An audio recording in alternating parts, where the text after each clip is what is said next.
안녕하세요. 이번 수업 시간에는 간접 의문문에 대해서 같이 알아보도록 하겠습니다. 간접 의문문이라는 것이 학교 내신 시험에서 굉장히 자주 물어보는, 그리고 실제로 객관식으로 나왔을 때나 아니면 서술형으로 쓸 때 아차하는 실수해서 점수를 좀 감점당하는 그런 위험이 좀 있는 어떤 그런 문법 사항이에요. 그래서 좀 자세히 잘 배워두시면 학교 시험에서 실수 없이 좋은 점수를 받지 않을까 생각이 듭니다.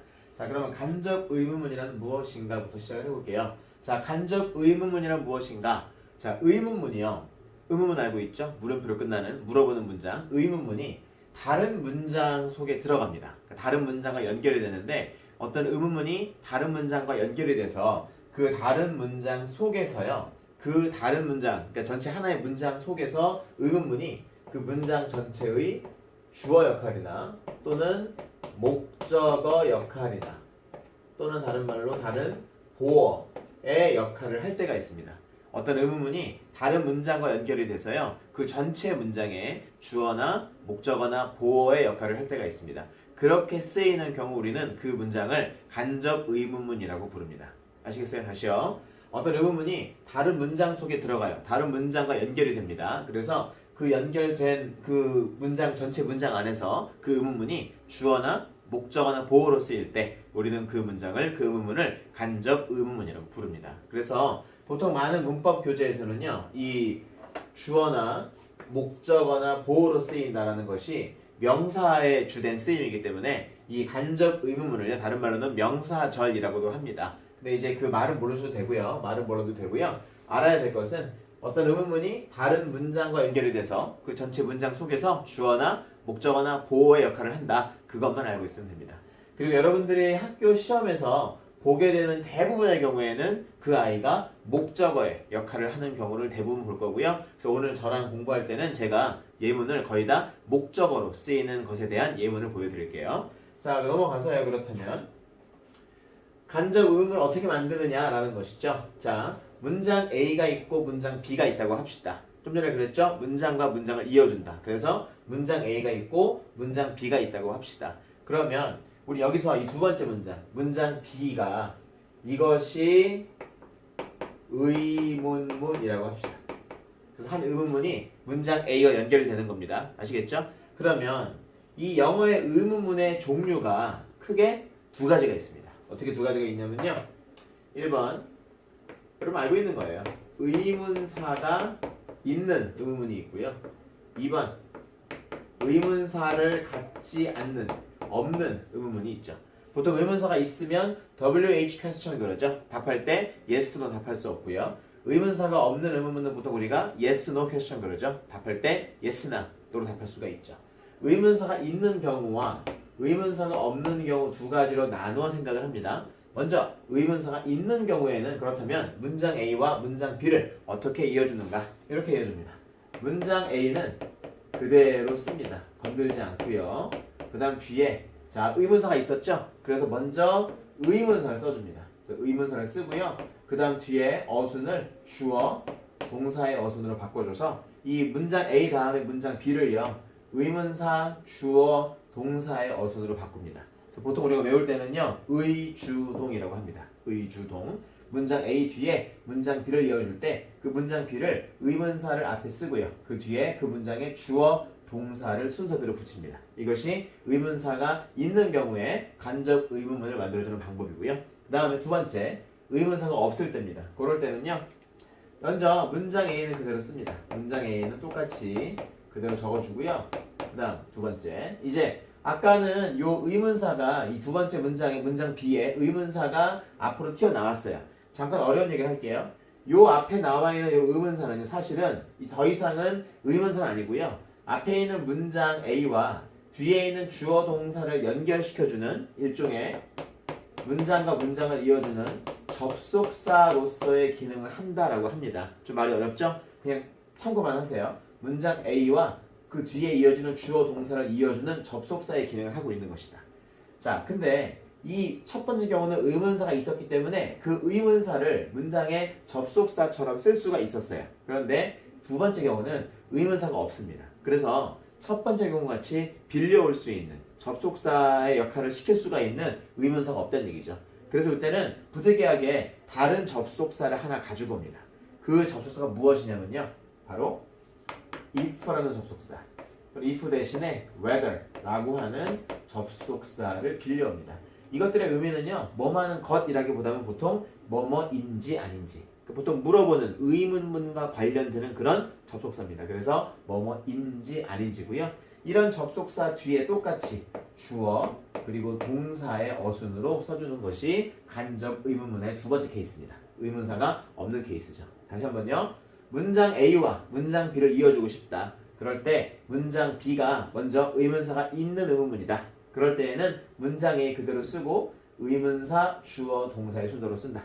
다음 의문사가 없는 케이스다. 그때는 문장 A 그대로 쓰고요. 접속사 빌려옵니다. 뭐뭐인지 아닌지의 의미를 갖는 if나 whether를 빌려오고요. 그 뒤에 주어 동사의 어순을 써줍니다. 이것이 간접 의문문을 만드는 그런 방법이죠. 그렇다면 이제 예문을 통해서 한번 같이 연습을 해보도록 할게요. 자, 첫 번째 1번 예문입니다. I don't know 라는 문장이 있고요. 다음 who is he 라는 문장이 있습니다. 자, I don't know가 문장 A가 되겠고요. Who is he가 문장 B가 되겠죠. 그죠? 자, 봤더니만 문장 B에 뭐가 있습니까? 의문사 who가 보이죠. 그쵸? 그렇다면 만들어 봅시다. 먼저 얘가 문장 A라고 했으니까 문장 A는 그대로라고 그랬죠. 건들지 않습니다. I don't know 그대로 쓰고요. 그 다음 이어지는 문장을 어떻게 써라? 의문사 주어 동사. 누가 의문사다? who가 의문사다. 그래서 의문사 who 썼습니다. 그 다음 뒤에 주어 동사다. 자, is he. 얘가 주어고 얘가 동사입니다. 따라서 who, he, is와 같은 형태로 바꿔줄 수가 있죠. 학교 시험에서 서술형 나올 때는요. 마지막에 문장 부호 때문에 점수가 감점되기도 하는데요. 이 문장 부호는 문장 A에 쓰이는 문장 부호를 따라가시면 됩니다. 지금 I don't know 형사문이었죠. 그죠? 마침표가 찍혀 있으니까 이 간접 의문문도요. 이 뒤에는 그대로 마침표를 찍어줍니다. 됐죠?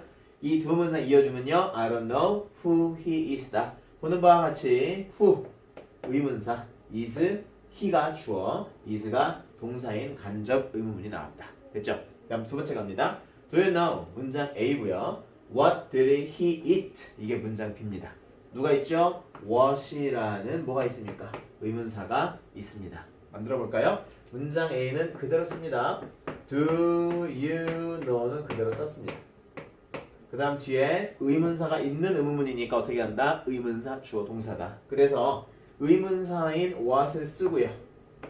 그 다음에 원래 문장에 누가 주어였을까요? What did he eat? 그가 뭘 먹었니? he가 주어죠. 그러니까 he를 쓰겠고요. 그 다음 동사를 써야 하는데 자 조심하세요. 이제 여기 뭐가 보입니까? did가 보이죠? 이 did는 왜 나왔을까? 이 문장에서. 자, 이 문장의 동사가 eat, 먹다라는 일반 동사입니다. 일반 동사를 영어에서는요. 부정문이나 의문문을 만들 때에는 바로 부정문에서 not을 바로 붙이지 않고 그리고 의문문에서도 그냥 바로 동사를 쓰지 않고요. 얘네를 도와줄 수 있는 조동사를 데려오죠. 그 조동사가 do나 does나 did인데 지금은 시제가 과거이기 때문에 did를 쓴 것입니다. 아시겠어요? 그렇다면 얘는 의문문이니까 did가 필요했지만 조동사가 필요했지만 이 경우는 의문사 주어 동사 어순이 평서문이야. 따라서 지금은 더 이상 이 조동사 did가 필요가 없다는 거죠. 그럼 그냥 버릴까요? 자, 버리기 전에 참고만 합시다. 써먹읍시다. 뭘 써먹냐면요. 아, did를 보니까 아, 이거 시제가 뭐구나. 과거구나. 그쵸? 이렇게 요 조동사를 보고 아, 이게 시제가 뭔지 이런 것들을 캐치한 다음에 사뿐히 버리시고 그리고 나서 우리가 배운 대로 의문사, 주어, 동사 순서로 가면 되겠죠. 그렇다면 요 did를 통해 알 수 있는 건 무엇이다? 아, 이 문장 시제가 과거이다. 그렇다면 의문사, 주어, 동사를 쓸 때에도 동사를 뭘 써야겠다? 과거를 써야겠다. 알겠죠? 그렇다면 do you know what he 그 다음 동사입니다. 요 eat 현재 원형이죠. 얘를 그렇다면 과거로 써야 됩니다. 동사 eat의 과거형은 무엇입니까? 그렇죠. ate라고 쓰겠고요. 문장 부호는 물음표로. 됐죠? Do you know what he ate? 그가 무엇을 먹었나 알고 있습니까? 아까 제가 처음 얘기했던 거예요. 뭐냐면요. 요 문장 what he ate 얘가 그렇다면 하는 일이 뭐냐? 앞에 있는 동사 know라는 동사에 걸리는 무엇이다? 목적어라는 거죠. 너는 알고 있니? 무엇을 그가 무엇을 먹었는지를 이런 식으로. 됐죠? 이것이 간접 의문문이다. 넘어갑니다. 세 번째 예문입니다. Do you know라는 문장이 있고요. Who wrote the novel? 자, 세 번째 문장은 좀 조심할 문장입니다. 이 문장은 좀 주의를 해야 될 문장인데요. 자, 볼게요. 왜 그런지. 얘가 문장 A고요. 문장 B입니다. 자, 그럼 문장 A, 문장 B에 먼저 누가 있다 확인해보자. 의문사가 있는 거 확인되었습니다. 됐죠? 그럼 문장 A를 먼저 써볼게요. 그대로 쓴다 그랬으니까 Do you know는 그대로 맞습니다. 그 다음에 확인해봅시다. Who wrote the novel? 의문사가 있죠? 그래서 이 자리에 의주동을 써야 됩니다. 그러면 이 문장 보세요. Who wrote the novel? 누가 의문사입니까? who가 의문사입니다. 그렇죠? 그러면 누가 주어입니까? 요게 조금 조심할 필요가 있는 부분입니다. 보세요. Who wrote the novel? novel은 소설이거든요. wrote가 쓰다, write의 과거형입니다. 그러면 해석 어떻게 할까요? 누가 그 소설을 썼니? 그렇다면 이 문장은 누가 주어입니까? 어떻게 돼요? 누가 그 소설을 썼습니까? 누가 그 소설을 썼니? 소설을 쓰다라는 동사의 주어는 소설이 아니라 누구죠? 즉 이 문장은 공교롭게도 의문사와 주어가 같다. 의문사가 주어로 쓰인다 그 얘기입니다. 그런 경우 있어요. 알겠죠? 다시 이 문장은요. who가 보는 바와 같이 공교롭게도 의문사이면서 동시에 주어까지 되고 있다. 그렇죠? 그러면 우리 여러분이 밑에다가 who를 쓰게 되면 방금 위에 적은 것처럼 이 who는요. 의문사면서 동시에 주어까지 끝났습니다. 그러면 간접 의문문에서 의문사가 있으면 의문사 주어 동사 그랬는데 이미 의문사 주어까지 왔다. 그럼 뒤에 누구만 쓰면 되겠다? 그렇죠. 동사만 쓰면 되죠. 아시겠어요? 그러면 이 문장 동사 누굽니까? wrote라는 동사가 보이네요. 그대로 쓰시면 돼요. Who wrote 그리고 나서 the novel 이라고 문장을 쓰게 되면 이 두 문장을 적절하게 이어준 것이죠. 조심해야겠다. 어떤 경우 의문사가 문장의 주어로 쓰이는 경우는 조심하자. 그렇죠? 그 다음 4번 가볼게요. 이번에는요. 문장 A, 문장 B인데 문장 B가 의문사가 있다 없다? 없다. 아까 배웠죠? 의문사가 없을 경우 어떻게 해라? 빌려와라. 그 접속사는 if나 whether를 쓸 수 있었다. 그렇다면 써볼까요? 먼저 do you know는 그대로 쓰고요. do you know 그 다음 의문사가 없다. 그래서 어떻게 쓴다? 빌려온다. 접속사 if나 whether를 빌려왔습니다. 그리고 뒤에 어순이 주어 동사였죠? 그러면 다시 Does he like baseball? 그럼 누가 주어입니까? 자, does는 이거 아까 제가 뭐라 그랬죠? 조동사다. 그지? 의문문이니까 나온 조동사고 지금 이 like라는 동사를 요 아래 동사를 써야겠죠. 따라서 if나 whether 다음에 주어 he 그 다음 동사는 뭘 씁니까?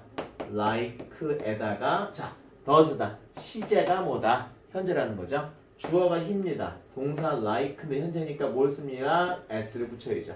He likes 그 뒤에는 baseball까지 쓰게 되면 이 문장이 만들어지는 거죠. Do you know if 또는 whether he likes baseball? 당신은 그가 야구를 좋아하는지 안 하는지 알고 있나요? 물어보는 겁니다. 알겠죠? 자, 그 다음 넘어갑니다. 5번 예문입니다. I don't know라는 문장이 있고요. 두 번째 문장이 Did she study hard입니다. 역시 문장 B가 의문사가 없는 케이스죠. 만들어 볼게요. 바로요. 자, I don't know 그대로 씁니다. I don't know. 그 다음 두 번째 문장 의문사가 없으니까 빌려옵니다. 접속사 if나 whether를 데려왔습니다. 그리고 나서 주어 동사죠. 자, 그럼 주어 she를 쓰겠고요. 문장 봤더니 누가 있습니다? did가 있습니다. did는 뭐에 불과하다? 조동사에 불과하다. 시제만 파악해보자.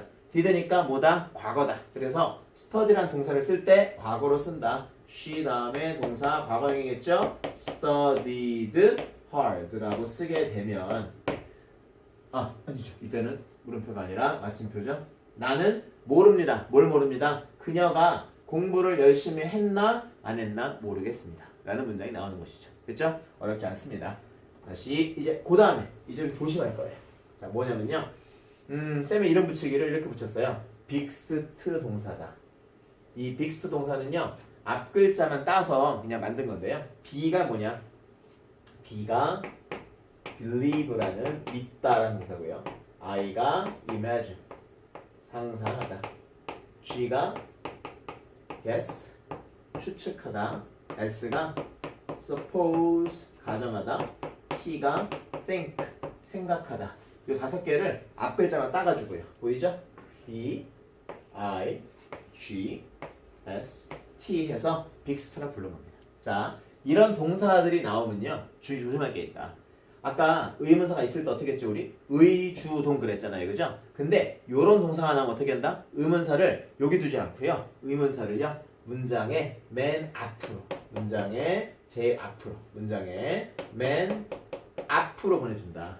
다시 요런 빅스트 동사가 나오면 어떻게 한다? 의문사를 가운데 두지 않고 문장의 맨 앞으로 보내준다. 요것이 우리가 좀 생각해야 될 그런 규칙입니다. 그럼 요 문장 볼게요. 자, do you think인데요. 자, 일단 요거 모른다 치고요. 그냥 만들어 볼게요. 앞에 배운 것까지만 해서. 그러면 먼저 do you think 했고요. 그 다음 문장 who is입니다. 의문사가 보이네요. who가 있고요. 그 다음에 he가 주어고요. is가 동사네요. 그러면 do you think 아까 배운 대로 하면 의, 주, 동으로 끝나는 문장이야. 자, 그런데 보세요. 이게 왜 문제가 생기냐면요. 일단 동사가 여기가 think라는 것도 문제야. 근데 한 가지 생각해 봅시다. 그럼 왜 이 think라는 동사가 나오면 왜 얘네가 나오면 왜 who를 의문사를 굳이 여기 안 두고 왜 앞으로 빼는 것인가 생각을 해보면요. 잘 보세요. 이 문장 생각해 보세요. 의미. 너는 생각하니? 그 다음에 그가 누구니? 그러면 이어주면 너는 그가 누구라고 생각을 하니? 아시겠어요? 그러면 그 문장의 의미, 질문자의 의도야. 너는 그가 누구라고 생각을 하니라고 했을 때 질문자는 yes, no의 답변을 듣고 싶을까요? 아니면 어떤 그 사람이 누군지에 대한 구체적인 의견을 듣고 싶을까요? 다시요. 너는 그가 누구라고 생각을 하니 했을 때 질문자는 yes, no가 궁금할까? 아니면 그 사람이 누군지에 대한 정보를 얻고 싶을까? 당연히 후자겠죠. 이해되죠? 그런데 잘 보세요. 이렇게 써놓으니까 어떤 문제가 있냐면 의문문인데 앞에 의문사가 없죠. 즉 의문사가 없는 의문문이기 때문에 이 질문을 들은 사람이 실수로 yes, no question인 줄 알고 질문자의 의도는 현재 yes, no를 바라는 것이 아닌데 의문사가 없는 걸 보고 실수로 yes, no라고 답할 수도 있다는 얘기야. 아시겠어요? 그래서 그런 실수를 방지해 주고자 요 의문사를 앞으로 끄집어내서 다시 한번 문장을 만들어주는 거죠. 그러면 써볼까요? Who do you think he is라고 쓰면요. 뜻은 그렇죠. 너는 그가 누구라고 생각을 하니? 자, 여기 앞에 누가 나왔어요 이제? who가 맨 앞에 지금 요 자리에 있단 말입니다. 그죠? 그러면 사람들이 봤을 때 이 문장은 의문사로 시작하니까 내가 답을 할 때도 yes나 no로 답하면 안 되겠구나 라는 것을 알 수 있는 것이죠. 그죠? 그래서 이런 동사들이 올 때에는 주로 이 의문사를 문장의 맨 앞으로 보내서 그런 실수가 생기는 것을 막아주는 그런 규칙을 가지고 있다는 겁니다. 알겠죠? 물론 어떤 교과서에는요. 이런 교과서, 제가 수업했던 교과서 중에 이런 예문이 있었어요. Can you guess who he is와 같은. 자, 보시면요. 동사가 누굽니까? 중간에 guess죠? 빅스트 중에 하나입니다. 그런데 who를 뒤에 보냈고요. 이거 실제 교과서에 나왔던 문장입니다. 근데 이거 맞는 문장이야. 왜냐? 얘는요. 보세요. 너는 추측할 수 있니? 그가 누구니? 너는 그가 누군지 추측할 수 있니? 이때는 어때? 질문자가 yes, no를 묻는 거죠. 너는 그가 누군지 추측할 수 있어? 했을 때 있어. 아니, 없는데 그 질문을 하고 있는 거야. 답도 yes, no를 바라는 거죠. 그러니까 이럴 때에는 굳이 who를 앞으로 뺄 이유가 없는 거죠. 왜냐하면 질문자의 의도 자체가 yes, no를 바라고 있으니까. 알겠죠? 근데 이건 흔치 않고요. 흔치 않고 실상은 여러분들이 보는 대부분의 어떤 시험 문제에서는 이런 동사가 나왔을 때에는 의문사를 어떻게 해라? 문장에 앞으로 보내주어라. 그것이 시험에 자주 등장하고 요걸 앞으로 보내지 않았을 때 감점되거나 점수를 아예다 잃는 그런 안타까운 상황이 생길 수도 있다는 얘기입니다. 아시겠죠? 자, 여기까지 간접 의문문에 대해서 정리해 드렸습니다. 오늘도 수고하셨습니다.